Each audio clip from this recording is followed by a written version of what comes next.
ವೀಕ್ಷಕರೇ, ನಮ್ಮ ಚಳ್ಳಕೆರೆ ಟಿವಿಗೆ ಸ್ವಾಗತ. ಇಂದಿನ ಪ್ರಮುಖ ಸುದ್ದಿ.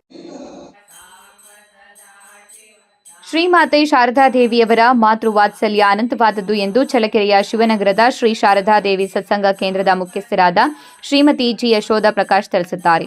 ನಗರದ ಶಿವನಗರದ ತಮ್ಮ ಜೆವಿಎಸ್ ನಿವಾಸದಲ್ಲಿ ಆಯೋಜಿಸಿದ್ದ ವಾರದ ವಿಶೇಷ ಸತ್ಸಂಗ ಕಾರ್ಯಕ್ರಮದಲ್ಲಿ ಪಾಲ್ಗೊಂಡು ಅವರು ಶ್ರೀ ಶಾರದಾದೇವಿ ಜೀವನಗಂಗಾ ಗ್ರಂಥ ಪಾರಾಯಣ ಮಾಡುತ್ತಾ ಮಾತೆಯ ಮಡಿಲು ಎಂಬ ಅಧ್ಯಾಯವನ್ನ ಓದುತ್ತಾ ಮಾತನಾಡಿದರು. ಕಾರ್ಯಕ್ರಮದ ಆರಂಭದಲ್ಲಿ ಯತೀಶ್ ಎಂ ಸಿದ್ದಾಪುರ ನೇತೃತ್ವದಲ್ಲಿ ವಿಶೇಷ ಭಜನೆ, ಶ್ರೀಮದ್ ಭಗವದ್ಗೀತೆಯ ಜ್ಞಾನಯೋಗದ ಶ್ಲೋಕಗಳ ಕಲಿಕಾ ತರಗತಿ ಹಾಗೂ ಪ್ರಸಾದ ವಿನಿಯೋಗ ನಡೆಯಿತು. ಸತ್ಸಂಗದಲ್ಲಿ ಶಾಂತಮ್ಮ, ವಿಜಯಲಕ್ಷ್ಮಿ, ಶೈಲಜಾ, ಕೃಷ್ಣವೇಣಿ, ಸಂಗೀತ, ವೀರಮ್ಮ, ಜಯಮ್ಮ, ಲೀಲಾವತಿ, ಜಯಶೀಲಮ್ಮ, ಶಾರದಮ್ಮ, ಸುಧಾಮಣಿ ಭಾಗವಹಿಸಿದ್ರು.